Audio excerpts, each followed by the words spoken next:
সাবেক অবসরপ্রাপ্ত বিমান বাহিনী প্রধান air chief marshal Sheikh Abdul Hannan বিমান বাহিনীতে বাৎসরিক বাজেট প্রায় ৪,০০০ কোটি টাকা। ২০২১ থেকে ২০২৪ পর্যন্ত তিনি বিমান বাহিনী প্রধান হিসেবে দায়িত্ব পালন করেছেন। ৩ বছরে বিমান বাহিনীর বাজেট ছিল প্রায় ১২,০০০ কোটি টাকা। তিনি এই ৩ বছরে প্রায় ৩,০০০ কোটি টাকা দুর্নীতির মাধ্যমে হাতিয়ে নিয়েছেন, যা বিমান বাহিনীর ৩ বছরের বাজেটের ২৫%। তিনি ১৮টি স্থাপনা যেটা ব্যবহার উপযোগী ছিল সেইগুলো ভেঙে শুধু দুর্নীতির প্রায়শে তিনি সেইটি নতুন বিল্ডিং করার ব্যবস্থা করেছেন। সেই বিল্ডিংগুলো এখন অব্যবহৃত অবস্থায় পড়ে আছে।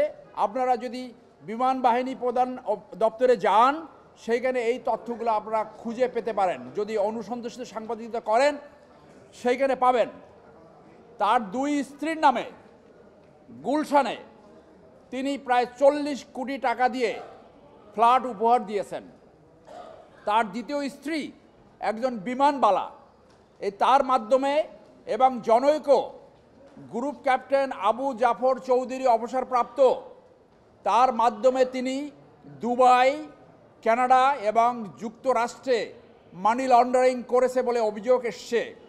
আপনারা জানেন সোশ্যাল মিডিয়ায় তার অধ্যয়নরত ছেলের অ্যাকাউন্টে ৬০ কোটি টাকা পাওয়া গেছে বলে আমরা সোশ্যাল মিডিয়ায় দেখেছি। বিমান বাহিনী প্রধানের পদ অত্যন্ত গুরুত্বপূর্ণ। যারা দেশের স্বাধীনতা এবং সার্বভৌমত্ব রক্ষার্থে দায়িত্ব পালন করবে, সেই পদে থেকে যদি এইরকম দুর্নীতি করে, এটা দেশের জন্য ভয়াবহ দুঃসংবাদ।